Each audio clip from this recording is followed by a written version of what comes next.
We were like a Chris Hansen special waiting to happen. I swear to you.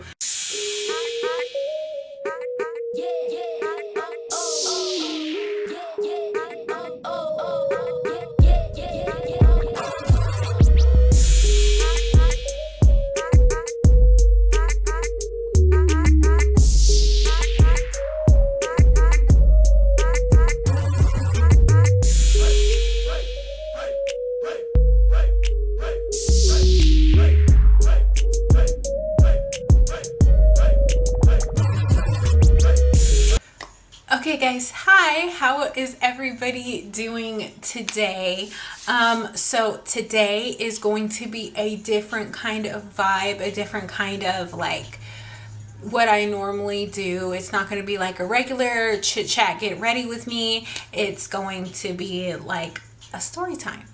Okay, since I'm going to be telling a story time, I am going to basically just link all of the products that I use in the description box below. Okay, so let's get into it. Today's story time is a story time that happened many moons ago, guys. Basically, my sister and I have always had like this habit, like she's up late at night constantly, and sometimes I will get up and just like be with her, you know, like talk to her, because me and my sister are like close, like we've always shared a room, stuff like that. So one night after we moved to this bad neighborhood over on, like, if you live in Oklahoma City, it's kind of like in the Asian district. What's the Asian district now anyways? So one night I was just up with my sister, and my mom was sleeping, you know, at like 4 in the morning like a normal person. And we were up and we were just like bored. Sometimes we would go to like the 7-Eleven.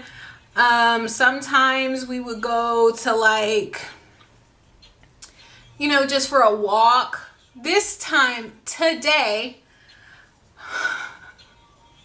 that day, we decided that it would be a great idea to walk downtown. Now, downtown is probably, because we lived on like 34th and Classen, okay? And that was at least 2.5 miles, okay? Away from our home in the middle of the night where nobody knew where we were. Okay, we didn't have cell phones, okay? This was before cell phones were prominent to give to your children, okay? So by the time we get to downtown, it's almost like daybreak, almost. And so we're there and we're just like looking around, like outside the Civic Center, outside like the courthouse, like, oh, this is so nice, like blah, blah, blah. Wrong. So we're outside of the area that's the Civic Center, and my sister's like, hey Bobbi, because my sister's very big into art, and she was even bigger into art whenever we were in high school. She loved art class. That's all she did is doodle, okay? And not doodle. So yeah, we had all the makings of a kidnappy situation. We had all the makings of like a rapey situation. Middle of the night, nobody knows where we are. We just like took off, whatever. We don't have identification on us or anything, even like none of those things.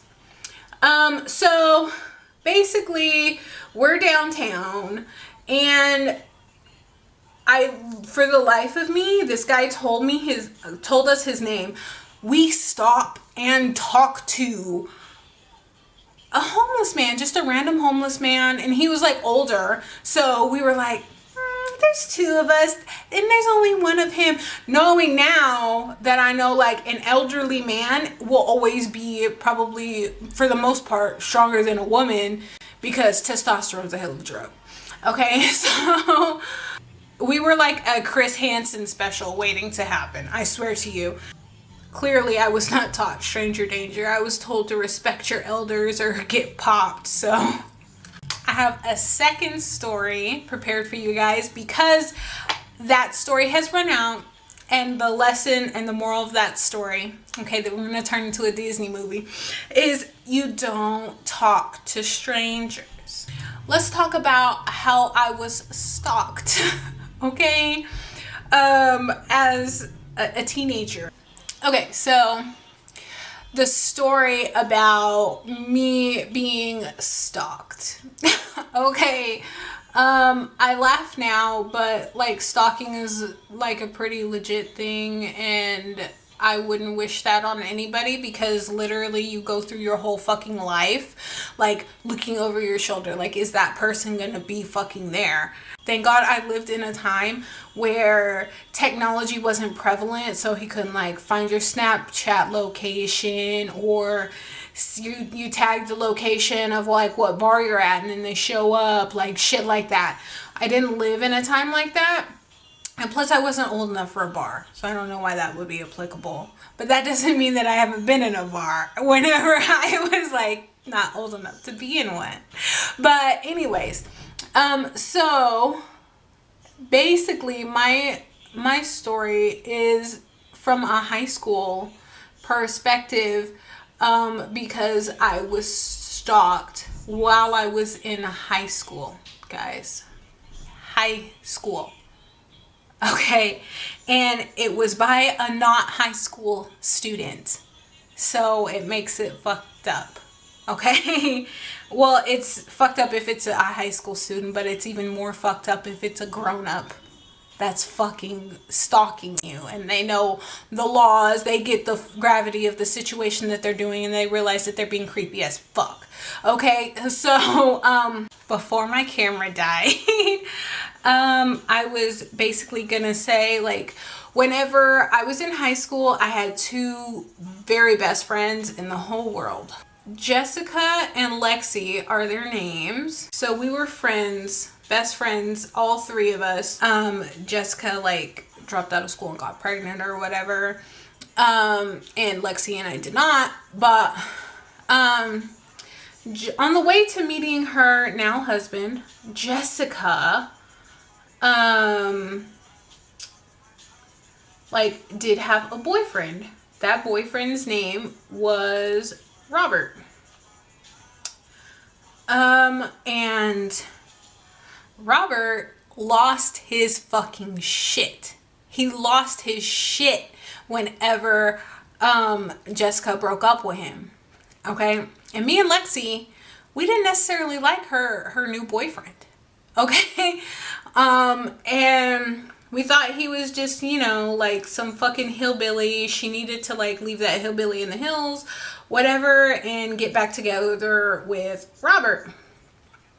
Because Robert was cool. Robert had a car. Robert took us places with him in said car. Okay, so we thought we were in high school. We thought we was making it. Okay, and we were like, you know, Jessica's fucking this up. Basically, like, Robert's not mean to her, and low-key Robert was like mentally abusive to her, and we just didn't, like, since we were kids, we didn't really realize, like, no, maybe she shouldn't be with him and she's making a good choice. But when we were kids, we didn't like realize that fact. So basically we were on Robert's side and we were against her new boyfriend's side. Okay, we were like trying to consort with Robert, and we were like, hey,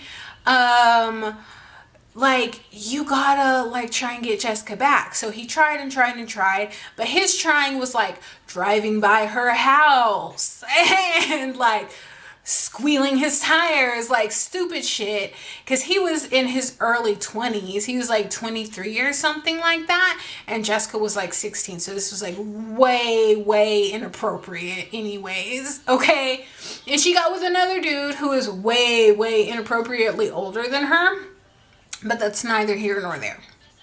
Okay, so we were on Robert's side, but one of my very best friends in the whole world, Kiwan, he, like, Robert's mom lived next to Kiwan's mom, And so, like, it was easy for me to, and Robert lived with his mom at fucking 23. Okay, what a winner. We were like trying to consort with him and tell him like, hey, no. Like, she doesn't know what she wants yet. Like, all this stuff was happening behind, you know, Jessica's back. So, whatever. But I guess he finally gave up on Jessica because I went over there on a let's get rid of her new boyfriend session after I had been at my best friend's house for like a few hours. I was like, okay, I'll just go next door and tell him like, here, I have a plan, like blah, blah, blah, let's get them back together. And then, so I went inside and just sat there and was going over the plan with him about getting back together with his ex-girlfriend. And apparently that is not what he had in mind at the time. My dumb bunny ass was really sitting there trying to tell him how to get his girlfriend back. And he was probably in his head just like, I don't want her anymore. I want you. So that night, Robert tries to kiss me. And I'm like, ew, no, dude. First, he is ugly. Like, ugly. No. I had other things on the horizon anyways. Okay, I was not checking for him, nothing like that. Never. I didn't think, as my 16-year-old self, going over there at like 10 o'clock was like a big deal. Okay, like, so basically I went over there, he tried to kiss me, and I was like, no. And then so he finally let me get up and leave. Cause like for a second he was like holding my wrists, like had his arms around my wrist and didn't want me to leave. He just kept saying, I don't want you to leave. I don't want you to leave. I was like, yo, you kiss me and I'm trying to get you back together with my friend. I'm not interested. Go ahead and shoot your shot at somebody else. Maybe Lexi will take it. But no, thank you. I don't want it. No, thank you. So basically, I end up leaving. I finally get him to like leave me the fuck alone, basically. And I decided walking home that I was like, another reason I shouldn't be left alone and left alone at dark. Good job, Nicole. That's my mom's name. So literally I like decide I don't want to speak to him anymore. So at this particular juncture in my life, like the homeless story, I actually had a cell phone at the time. Okay, so I had one of those little pill track phones, and he kept trying to call me and text me, and like I was not answering. I was not fucking answering for shit. I decided that's a no-go. I'm not talking to him anymore. So as soon as I stopped answering his phone calls, I guess this motherfucker flipped a switch in his goddamn head. He not only was riding by my friend's house, he was riding by Jessica's house, Lexi's house, and my house, revving his engine, honking, peeling out. And then like this motherfucker right here would literally wake up in the morning. My bus got there at 7:10 in the morning because I rode the bus to school. And it didn't occur to me to tell my fucking mom, who don't give a fuck about me, you know, like, let's tell my mom, maybe she'll do something. I didn't tell my stepdad either. So there were no adults that really knew about this. I don't know if Lexi told her mom. So this motherfucker used to come to my bus at 7:10, and then my school got out at 2:10. And I would like go wait at the bus stop, he would park like 2 blocks down where I could still see him. He could see me get on the goddamn bus, and then he would follow the bus every single stop for like a month or two at least. He did this. Okay, got up in the morning, he was there. Sometimes he like followed me like from like a block away or so, like walk out of my... Okay, so I've been having the most technical difficulties today. I'm so sorry. So I think I left off where so Robert was like literally stalking my life outside of my home, basically, because like he would find out that like I'm at, you know, my friend's house, Kiwan, who lives next door, you know, to his mother.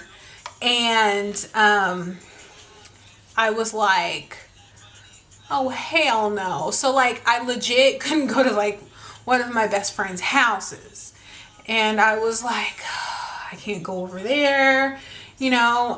If I go to Jessica or Lexi's house, he'll find out that I'm there, you know. Anyways, my circle is small, so like, and he knows, you know, like my circle is small. So he's like stalking me for a good month to a month and a half, and my dumb ass is like not telling any grown-ups, like a grown-up who might care that there's a grown man, you know, like stalking me. My mom, I didn't tell anybody. I didn't tell my stepdad, nobody. Literally, I think his mom was in on it too, and I'll tell you why here in a minute. Like, I guess he low-key left my friend alone and was like spending his time stalking my whole life, right? So like all that happened, and I had almost become desensitized to him following me. I hated it, but I was like, you know, he's not going to do anything. He's not going to hurt me, whatever, because it hadn't been that kind of situation. He was just being creepy from super far away. So at this point, I'm not very concerned about my well-being or the people, the people around me's well-being at all. But at this point now, I'm fully concerned, because I'll tell you what happened. I came home from school, like he had missed like stalking me that morning, and I was like, I noticed right away. I was like, my shadow's not there, you know? Like, that's the humor I'm talking about that people don't like.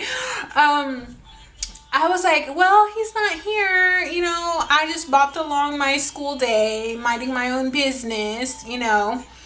And then I went to go leave for school to get on the bus.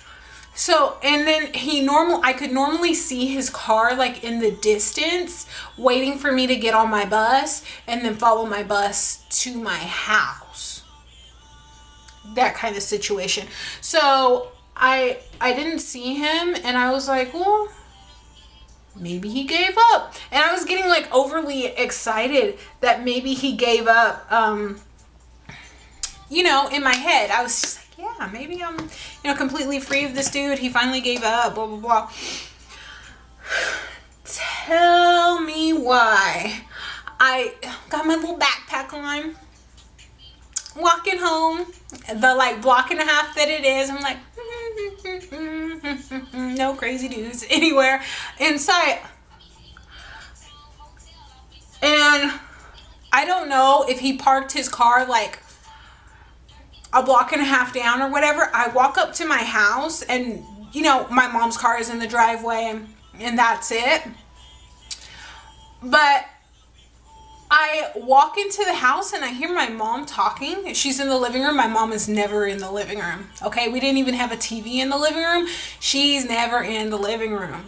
Okay, and there's his fucking friend and him sitting on the goddamn couch with my mom just chopping it up like they're old friends. And I'm like literally my mouth was open, and Bobbi, my mom was like, Bobbi, your friends are here. They waited for you to get out of school. And I was just like, bitch, I'm on high alert right now. And you're over here. And that's what you get for not telling your fucking mom. Like, I was just like, oh shit. Like, how am I going to get out of this? Okay. Like, here's the front door. And then up to the right is stairs. And then you can go straight. And then there's the living room. So I came in and I went into the living room and I see all this and I'm like just shocked. Like, what the literal fuck, Nicole? And then, but then again, thinking in retrospect now, I can't be like, what the fuck, Nicole? Because I didn't even tell her nothing about it, really. He has her just led to believe that like we're friends or whatever. But I was like, I'm gone. Like, it's time to go.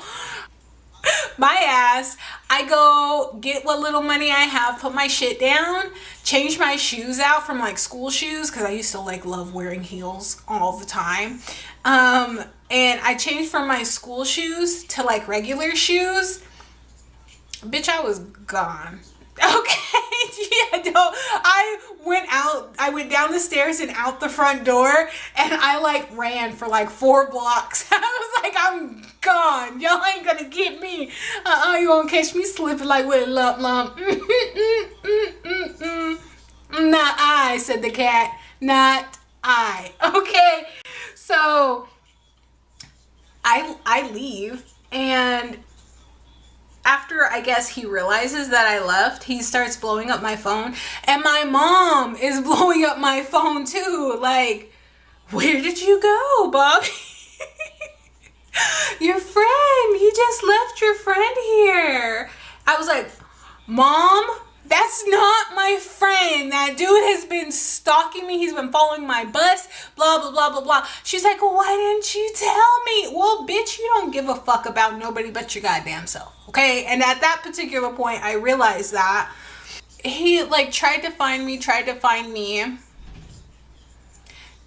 And it didn't work that day. So he continued stalking my bus. My mom, like, basically called him and was like, yo, if you don't stop, I'm gonna get the police involved. So he stopped, like, following my bus and shit like that. And the people at the, like, my mom contacted the people at the school, and the people at the school were like making sure I got from the bus to my first hour and from my last hour onto the bus. That happened. And then months and months later, way after I turned 18, like, so I was like 16, almost 17 when that happened. So I was like 18 for sure, because I didn't live with my mother anymore. That's how I know that this is like long time later. Okay. This motherfucker right here. Like, I went to my best friend's house. My best friend's mom, my best friend Kiwan, his mom has lived at that apartment for years. Since I've known him, me and him have been friends for over 10 years. She's lived in the same exact apartment. Okay? And his mom has also lived next door in the same exact apartment for years. I was hanging out with Kiwan outside. You know, I thought the storm had passed. This Robert dude no longer lived with his mom, because Kiwan had told me like he hadn't seen him in a long time. So I was like, okay, it's fine for me to start coming back around, blah, blah, blah. Tell me why the second I was hanging out outside of Kiwan's apartment, back when home phones were a thing, okay, home phones were a thing. I'm going to reenact this for you guys, okay, because I'm extra. His mom comes out all curdly and she's She's like, here. I was like, I thought she was talking to Ray. I look over at him. She was like, no, you. I'm like, all right. I took the phone and she was like, say hello. And I was like, because I didn't think anybody was on the phone. I just thought this old bitch was crazy. Okay, so I said, hello? You know? Like, I was just like, shit. Okay, I mean, let's talk. Who's this? And he was like, you don't know who this is? And I was like, here. And then I gave the old lady her phone back as nicely and gingerly as I fucking could. Okay, I was shocked and awe. I thought the shit was going to start happening again. It didn't, but I thought it was. And so I gave her the phone back, and I was supposed to like just kick it with my friend. And so I got into his house. I said, Ray, come on. I went right back inside and I was like, this crazy motherfucker right here. And I told him the whole story and all that. And he was like, oh, hell no. We ain't going outside no more. And I was like, fucking thank you. But yeah, so that is the story of me being stalked, and that is the story of how I met my first homeless person. Homeless people are nice. They're just like everybody else. They just have fallen on hard times. Some of them have mental issues and stuff like that, and you know, help out when you can, volunteer when you can. And the moral of the story is, don't stalk people. They don't like it. Thank you guys so much for watching my story time. Don't forget to like, share, and subscribe my video with all of your friends. I put out new videos every Thursday and Saturday. It's going to be Storytime Saturday, and Thursday are just going to be like a regular makeup look, voiceover, or chit chat, get ready with me. But, you know, thank you guys so much. I'll see you next time. Bye.